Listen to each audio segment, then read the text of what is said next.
So, although my bike is not completed and is still at the bike shop, I went in to the bike shop and,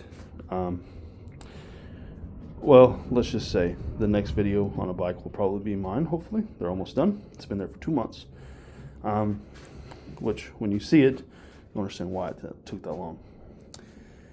When I went to go make a payment on my parts, so I do business with a smaller bike shop here locally. They do extremely good work, and they have really nice parts and stuff on hand. Everything about this bike, and minus the water bottle and the cage, came from that shop. Well, and the bars. So, this is my wife's first bike, first real bike. So it is a new Kona Lanai, 27.5 SR Suntour heavy fork, but that's okay, hardtail. It has a 2x8 drivetrain, sadly, but it has one upgrade left to do before this season. That is to get rid of the mechanical disc brakes. So this bike has seen one trail ride since it was bought brand new. Slight delay because we did have to wait on them to get the appropriate helmet. She specifically wanted the purple in her size, which I do not blame her. Mine is in that bag. Right out of the box, the first thing we did was put an Ergon SF Sport Gel women's saddle on it.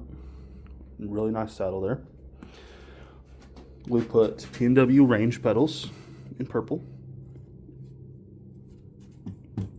Wow, that play. Anyways, they had it's currently in our shed. We do a lot of other stuff in here, if you can't tell. So it's dusty, but there's mud on it from riding. And this bottle and cage setup I got for like $20 on Amazon. That's a pretty good deal. So we did the saddle, the range pedals, the Mucky Nuts fender there, Ergon small grips, purple. We did a P&W stem there, purple. Did have to cut the steer tube down about 2 millimeters because that stem is a little shorter. And then I had, these are some leftover spacers from the kit that went into my bike. So they made its way over here to replace 2 of the black spacers. The looks like a 20 and a 5 or 15 and 5, whatever they are. There's still one black one on there, but blue likes purple. I like it. So this bike is pretty well set up.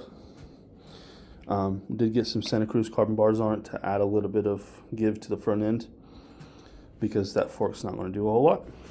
Make it a little easier. I did have to cut the seat post down to get it to go down. I needed it to go down about a 1/2 inch. So I did cut about 2 inches off of it. It still goes plenty deep down in the seat tube. So the colorway on this bike is obviously metallic gray, dark metallic gray, and then it has the silver accents, and then the purple and black. When you see my bike, they coincide with each other. We also got a rack, so they'll go together on the rack. There's one upgrade left to do before this bike is complete, and that is the brakes, like I said. So my bike had SRAM Code RSC brakes, which are some of the best you can get in my opinion. We went ahead and upgraded those with something else I'll show in that video. So those brakes were freshly serviced and then take it off my bike, and now they've never been used. They have brand new brake pads, fresh service, fresh fluid and everything. They're coming off of it, and then they're going to get fit on this bike to replace these.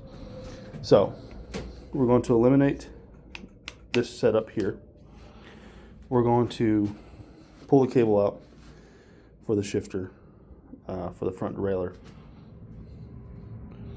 We'll leave the front derailleur on there but that's the only piece that's going to stay. Eventually we'll change out the cranks.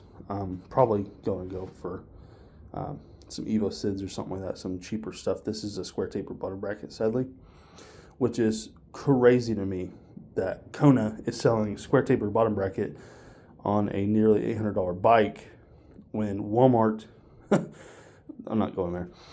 But anyways, so we're going to leave the front derailleur. She's never going to use the taller gear. It's a waste of space. I bought a new 8-speed shifter to replace this one. That's kind of similar to this one's a little better because this has like this big hunk on here for the downshift. And then we'll put the Code RCs on here, and this thing will be really nice setup. It'll for her first bike, it's a little on the heavy side, but she really enjoyed it. I think it's got the right geometry and everything. So when I get my bike out here soon, get the brakes on this guy, we'll be able to go. Which honestly, my bike will probably be out before the brakes are put on. So I imagine this guy is probably going to get rode like it is first before we do the hydraulic swap. So, but yeah, she's ready to go. Pretty nice entry-level bike, hardtail. It does have a tapered head tube, but it does not have a tapered headset. So it has the adapter for a straight steer tube. So that sucks because I thought about I have another fork over here. The only issue with it, well, I had to change the headset, but it's MRP Ribbon Air, and it's terrible. It leaks the air down as soon as you use it. It's also Boost 110. And for some odd reason, they decided to put quick release skewers. So if I want to put a different fork on it, I have to change the wheels. But it's okay. I think she's going to really be happy with the way this is set up. This is going to work perfectly fine. She's not had the experience of riding high-end bikes, like really, really high-end bikes that are like 10 times the price of this. So she's not going to really know a difference. This is going to be plenty good. I think she's pretty happy with the braking abilities. I do notice it is very different. If you guys have never rode a bike that has cable discs over hydraulic, the cable discs are, you have to put a lot of force into this to get the same power. That's about the best way to explain it. There's a lot of pull. Like I've tried to tighten up a little bit, but there's still a lot of pull before they even start to actuate. At the end of the day, it's not about what the best parts are. It's more about what she prefers as a ride. What is going to be the most comfortable, easy to ride. And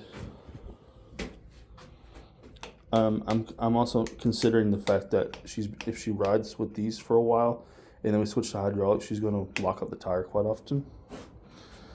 But these bars are also a little wider. So these have screw-in adapters on the end to bring it from 750 to 8. So these are down to 750. They don't have the ends in it. But I think the old bars were like 730 or something like that. They were real narrow. They didn't have much back sweep to it. Well, they have quite a bit. I'm surprised. Here's the old bars. Once it came on up.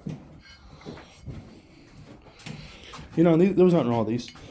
But yeah, you can see they're considerably more narrow. And they're aluminum. Which is nothing really wrong with that, I guess. But I traded, here's the stock saddle that came off that bike. Oof, that thing looks uncomfortable. I traded some junk around and ended up with that ribbon fork that needs a service and those carbon bars. So I was pretty happy with that swap there. The fork's just sitting on the shelf, but I got the bars I wanted on her bike. So see, I do have some extra stuff up here. Yeah, they took these off my cranks. So there's just some quality pedals if you guys need some.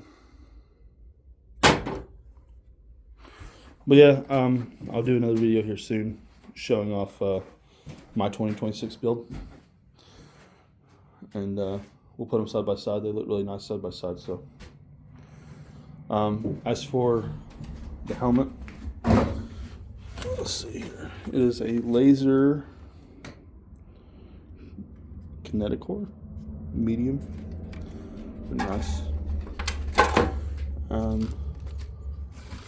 Mine is also a laser. Mine's a different color. Mine's more of a grayish blue. Doesn't really match anything, but let's see if I can get it out of the bag here.